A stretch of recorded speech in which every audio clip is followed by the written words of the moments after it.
આવ્યા છીએ મુન્દ્રા તાલુકાનો રાજકોટ ચોકડી, જ્યાં નેશનલ હાઈવે ત્યાં એક રોડ સાઈડથી એક આવતી હોન્ડાને બચાવવા જતા ટ્રકે આજે કેમિકલ ભરેલો ટ્રક આજે બહુ ગંભીર હાલતમાં ડ્રાઈવર ઘવાઈ ગયેલો છે અને રોડ સાઈડથી આગળ તમે જોઈ શકો એક ભયાનક ટ્રક આવેલો છે.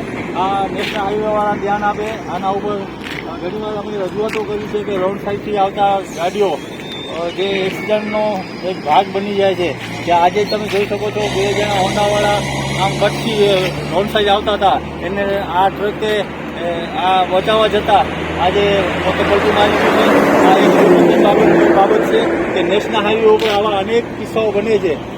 પરના સચોટ અને ધારદાર સમાચાર નિહાળવા અમારા digital platform news channel Kutch કાનૂન અને ક્રાઇમ ન્યૂઝને સબસ્ક્રાઇબ અને લાઇક કરો.